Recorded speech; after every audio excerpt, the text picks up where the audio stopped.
கடைசியாக சொல்லப்பட்டிருக்கிற அந்த வார்த்தையை தான் நம்ம தியானிக்க போகிறோம்.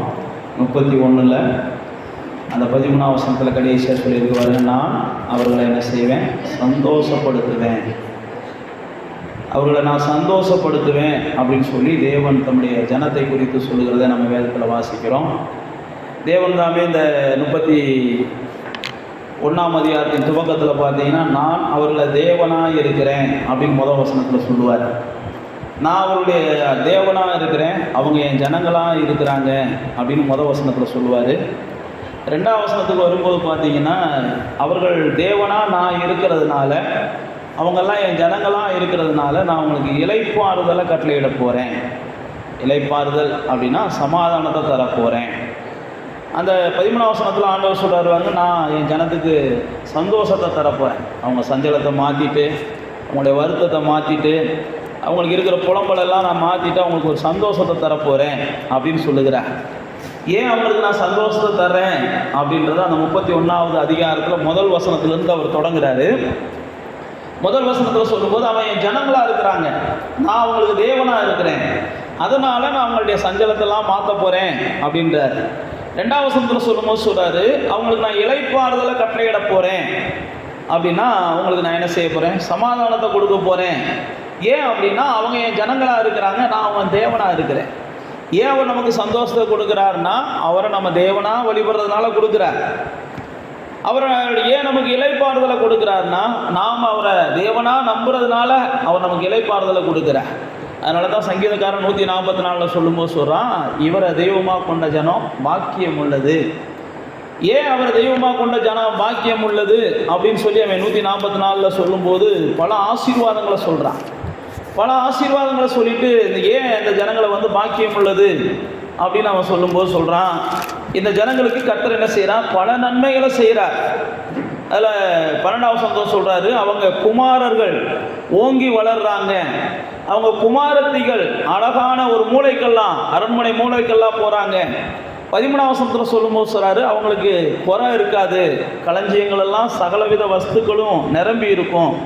அவங்க கிராமங்களில் ஆடுகள் மாடுகள் என்ன வச்சுருந்தாலும் பெருகும், அவங்க என்ன செஞ்சாலும் பெருகும்.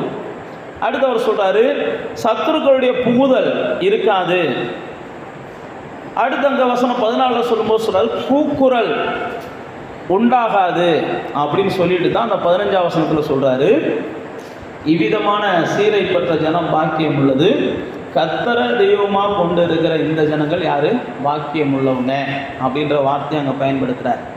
இந்த எரேமியா 31ஆம் அதிகாரத்தில் ஆவியானவர் அதை தான் நமக்கு சொல்கிறாரு, நீங்கள் கர்த்தரை தெய்வமாக கொண்டிருக்கிறபடினால, அவருடைய ஜனங்களாக நீங்கள் இருக்கிறபடினால அவர் சொல்லுகிறார், உங்களுடைய சஞ்சலத்தை நான் என்ன செய்கிறேன்? சந்தோஷமாக மாற்றி தர்றேன் அப்படின்னு சொல்கிறார்.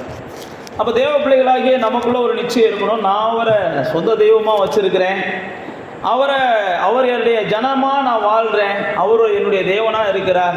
ஆனபடினால என் துக்கம் நிச்சயமாக சந்தோஷமாக மாறும், என் சஞ்சலமும் என் வருத்தமும் நீங்கி எனக்கு ஒரு சந்தோஷமான நாட்களை கர்த்தர் தருவேன்னு வாக்கு பண்ணியிருக்கிறார். இதைத்தான் எரேமியா 31:13 நம்ம வாசிக்கிறோம். சங்கீதக்காரனாகிய மோசே சொல்லும்போது சொல்கிறாரு, நாங்கள் வருத்தத்தை கண்ட நாட்களுக்கு ஈடாக அல்லது மேலாக எங்களை என்ன செய்யுங்க? சந்தோஷத்தை காண பண்ணுங்க அப்படின்னு சொல்லுவார். அதே மாதிரி தான் தாவீதும் சொல்லுவார், ஆண்டவரே சந்தோஷத்தின் சத்தத்தை என்னை கேட்க பண்ணுங்க. 51ஆவது சங்கீதத்தை வாசி பார்த்தீங்கன்னா, சந்தோஷத்தின் சத்தத்தை என்னை கேட்க பண்ணுங்க அப்படின்னு சொல்லி அவர் ஜெபம் பண்ணுவார். அதே 4ஆவது சங்கீதம் 5ஆவது சங்கீதங்களில் வாசித்து பார்த்தீங்கன்னா அவர் சொல்லும்போது சொல்லுவார், எல்லாருக்கும் தானியங்கள் நிரம்பி இருக்கிற நாட்களில் இருக்கிற சந்தோஷத்தை பார்க்கலும் எனக்கு அதிக சந்தோஷத்தை தந்திருக்கிறீங்க அப்படிம்பார். 30ஆவது சங்கீதங்களை நீங்கள் வாசித்து பார்த்தீங்கன்னா, என்னுடைய புலம்பலை என் தேவன் ஆனந்த கழிப்பாக மாற்றி இருக்கிறாரு அப்படின்னு சொல்லுவார். ஏன் அப்படின்னா, ஒரே ஒரு வார்த்தை தான், நாம் தேவனுடைய ஜனமாக இருக்கிறோம், அவர் நம்முடைய தேவனாக இருக்கிறார். ஆனபடினாலே நாம் அந்த பூமியில் சந்தோஷமாக இருப்பதற்கு என்ன வேண்டுமோ அவைகளெல்லாம் இயேசு செய்கிறார். அதுதான் இங்கே வேதம் சொல்லுகிறது, நான் உங்களுடைய துக்கத்தை மாற்றி உங்களுடைய சஞ்சலத்தை நீக்கி நான் உங்களை சந்தோஷப்படுத்துவேன். ஏன்னா அதான் முதல் வசனத்தில் சொல்கிறாரு, நான் உங்கள் தேவனாக இருக்கிறேன், நான் உங்களுக்கு தேவன் என்று நீங்கள் ஏற்றுக்கொண்டபடினால நான் உங்களுக்கு இளைப்பாறுதலை கட்டளையிட போகிறேன். நான் உங்களை தேவன் என்று நீங்கள் என்னை ஏற்றுக்கொண்டபடினால நான் உங்களுக்கு இளைப்பாறுதலை கட்டளையிட போகிறேன். 3ஆம் வசனத்தில் சொல்லும்போது சொல்கிறாரு, நான் உங்களை சிநேகித்தேன், நான் தான் உங்களுடைய காருண்யத்தினால உங்களை இழுத்து கொண்டேன் அப்படின்றார். 4ஆம் வசனத்தில் சொல்லும்போது சொல்றாரு, நான் உங்களை கட்டுவேன் அப்படின்னா நான் உங்களை திரும்ப என்ன செய்வேன், மனமுடிப்பேன். அடுத்து பார்த்தீங்கன்னா ஆடல் பாடலோடு அப்போ களிப்போன கூட்டத்தோடு ஒரு பெரிய இதோடு ஒரு பெரிய மணமகளுக்குரிய சந்தோஷத்தை உங்களுக்கு நான் தருவேன் அப்படின்ற. அடுத்து பார்த்தீங்கன்னா 5ஆம் வசனம் சொல்லும்போது சொல்றாரு, இதுவரைக்கும் நீங்கள் அனுபவிக்காத பலனை அனுபவிப்பீங்க.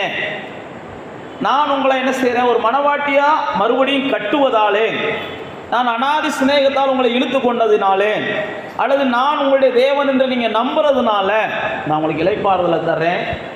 உங்களை அநாதி சிநேகத்தால் நான் ஏற்றுக்கொண்டேன், அதனால் நான் மறுபடியும் உங்களை கட்டி ஒரு மனவாட்டிக்குரிய சந்தோஷத்தை கொடுத்து நீங்கள் அனுபவிக்க வேண்டிய எல்லா பலனையும் நான் உங்களுக்கு தருகிறேன் அப்படின்னு சொல்லி 5ஆம் வசனத்தில் சொல்லுகிறார்.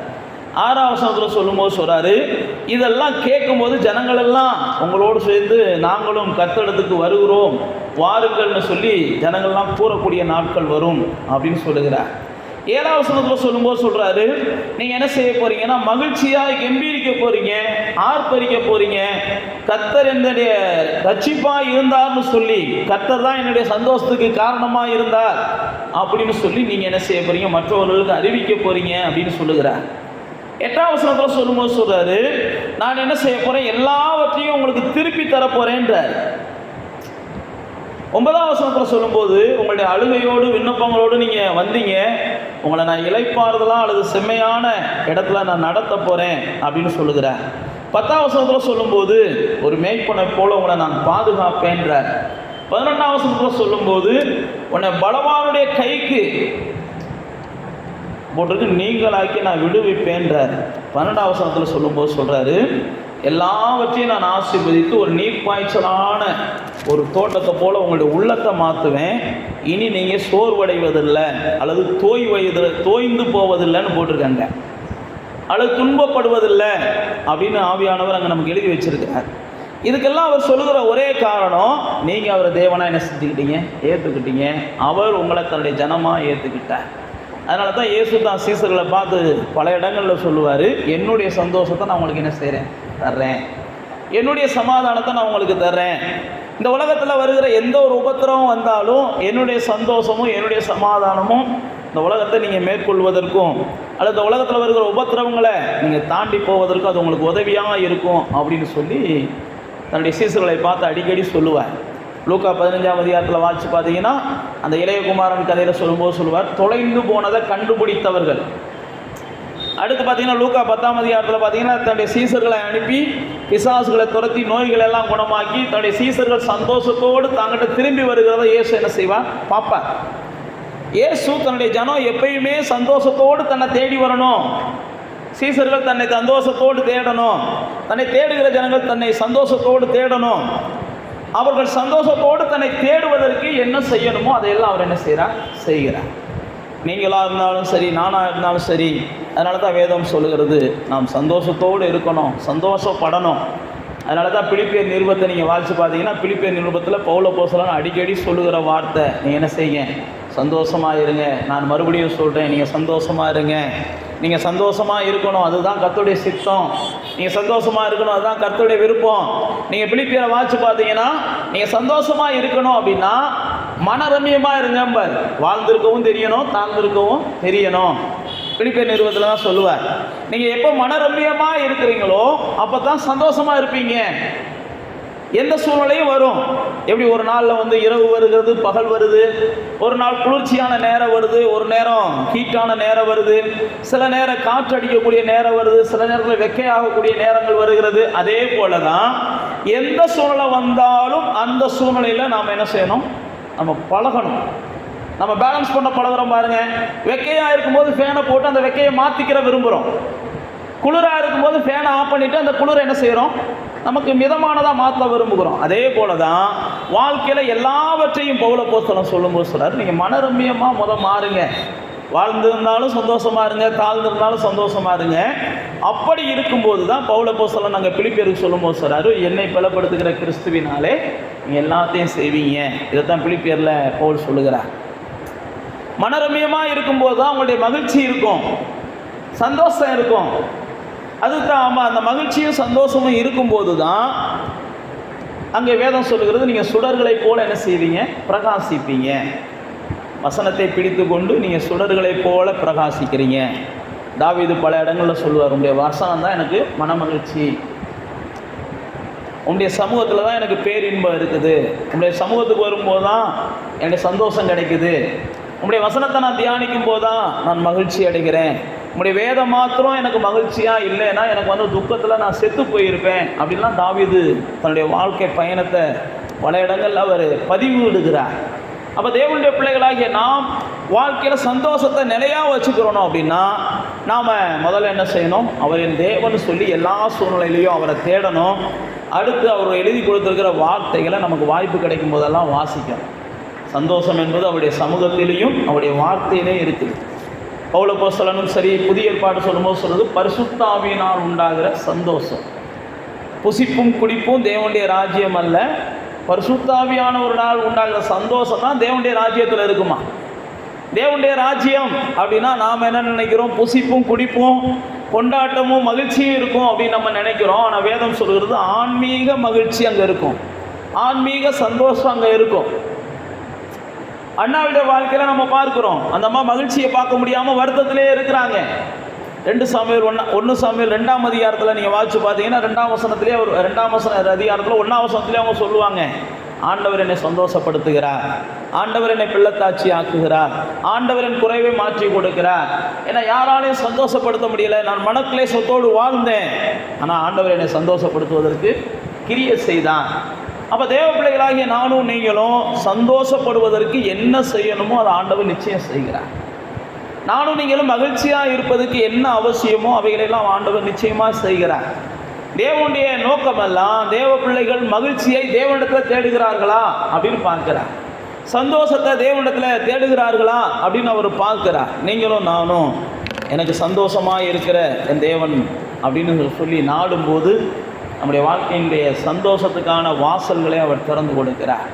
வேதம் சொல்கிறது, சங்கீதம் 21 நீங்கள் வாசித்து பார்த்தீங்கன்னா அவர் என்ன செய்கிறாரா, உங்களுடைய சந்தோஷத்தினால உங்களுடைய உள்ளத்தை பூரிப்பாக்குகிறார்னு போட்டுருக்கு. மகிழ்ச்சியினால் உங்களை உள்ளத்தை பூரிப்பாக்குகிறார். மகிழ்ச்சி என்னும் கட்டினால் உங்களுடைய இடையை கட்டுகிறார். நெகேமியா சொல்லும்போது சொல்கிறாரு, மகிழ்ச்சியாக இருப்பது தான் உங்களுக்கு பலன் அப்படின்னு சொல்கிறாரு. ஆபோவுக்கு சொல்லும்போது சொல்கிறாரு, எல்லாமே போனாலும், எது இழந்தாலும், அத்திமரம் துளிர் விடாமல் போனாலும், மாட்டு மந்தையில் எந்த பிரச்சனை வந்திருந்தாலும், ஆட்டு மந்தையில் பிரச்சனை வந்திருந்தாலும், நீங்கள் கர்த்தருக்குள்ள மகிழ்ச்சியாக இருந்தீங்கன்னா அவைகள் எல்லாமே செய்வீங்க, திருப்பிக் கொள்வீர்கள், மீட்டு கொள்வீர்கள், மாற்ற முடியாத விஷயங்கள் எல்லாம் மாற்றுவீங்க. நீங்கள் என்ன செய்யுங்க? கர்த்தருக்குள்ள சந்தோஷமாக வாங்க. கர்த்தரால் இது ஆகும், கர்த்தர் இதை மாற்றி கொடுப்பார், நான் கர்த்தரை நினச்சா சந்தோஷப்படுகிறேன், கர்த்தர் எனக்காக அதிசயமானதை செய்வார், கர்த்தரால் செய்ய முடியாத ஒரு அதிசயமும் இல்லை. இதைத்தான் எரேமியா 32ஆம் அதிகாரத்தில் சொல்லுவேன். அப்போ தேவ பிள்ளைகள் நானும் நீங்களும் கர்த்தர் விரும்புகிறது நம்ம சந்தோஷப்படுத்தணும், நம்ம சந்தோஷமாக இருக்கணும். இந்த பூமியில் வேறு எதுவுமே மருந்து கிடையாது. பைபிளில் போட்டிருக்கு, கவலை அவருடைய இருதயத்தை ஒடுக்கும், நல் வார்த்தைகள் அவங்களுடைய இருதயத்தை புஷ்டியாக்கும் அப்படின்னு நீதிமொழிகள் சொல்லுகிறது. அப்போ தேவ பிள்ளைகளாகிய நாம் எப்பயுமே என்ன செய்யணும்? நம்ம சந்தோஷமாக இருக்கிறதுக்கு முயற்சி பண்ணோம்னாலே பல சஞ்சலங்கள்லேருந்து வெளியில் வந்துடுறோம், பல சரீர வியாதிகள்லேருந்து வெளியில் வந்துடுறோம், மன பிரச்சனைகள் மாறிடுது. அதனால தான் வேதம் சொல்கிறது, நீங்கள் என்ன செய்யுங்க? சந்தோஷமாக இருங்க, சந்தோஷமாக இருங்க, சந்தோஷமாக இருங்க. இந்த மாதத்தின் முதல் தேதியில் ஆவியானவர் உங்கள்கிட்ட சொல்கிறது அதுதான். இந்த மாதம் முழுவதும் நீங்கள் சந்தோஷமாக இருக்க முயற்சி பண்ணுங்கள். இந்த மாதம் முழுவதும் என்ன வந்தாலும் நான் சந்தோஷமாக இருப்பேன். இந்த எரேமியா தீர்க்கதரிசியில் 31ஆம் வசனத்தில் ஆவியானவர் 31ஆம் அதிகாரத்தில் எழுதியிருக்கிறத போல் என் வாழ்க்கையில் என்ன சூழ்நிலை வந்தாலும் நான் சந்தோஷமாக இருப்பேன்னு நீங்கள் இருங்க. நிச்சயமாக அந்த மாதத்தை முடிக்கும்போது நீங்கள் சந்தோஷமாக தொடர்ந்து இருப்பதற்கு என்னென்ன அதிசயம் வேணுமோ அதெல்லாம் ஆண்டவர் செய்வார். உங்களுடைய சந்தோஷம் குறையாமல் அவர் பார்த்துக்குவார். உங்கள் சந்தோஷம் நிறைவாக இருக்க அவர் உங்களுக்கு உதவி செய்வார். அதனால் தேவ பிள்ளைகளாகிய நாம் கண்களை மூடி தேவனை நோக்கி பார்த்து, எங்கள் இருதயத்தில் சந்தோஷத்தை கொடுங்கப்பான்னு தாவீதை போல கேளுங்க. ஆண்டவரே, எங்களுடைய சத்தம், எங்களுடைய காதுகளில் சந்தோஷத்தின் சத்தம் கேட்கட்டும்ப்பான்னு சொல்லுங்கள். எங்களுடைய துக்கத்தை இப்போதைய சந்தோஷமாக மாற்றி கொடுங்கப்பான்னு சொல்லி கேளுங்க. எங்கள் சஞ்சலங்கள் மாறட்டும்ப்பா, நாங்கள் துன்பத்தை கண்ட நாட்களுக்கு மேலாக நாங்கள் மகிழ்ச்சியை பார்க்கட்டும்ப்பா. நீங்கள் தான் எங்களுக்கு சந்தோஷத்தை தருகிற தேவன், நீங்கள் தான் எங்களுக்கு இளைப்பாறுதலை கட்டளையிடுகிற தேவன் அப்படின்னு சொல்லி ஆண்டவருடைய சமூகத்தில் கேளுங்க. நிச்சயமாக ஆண்டவர் கிருபை பாராட்டுவார்.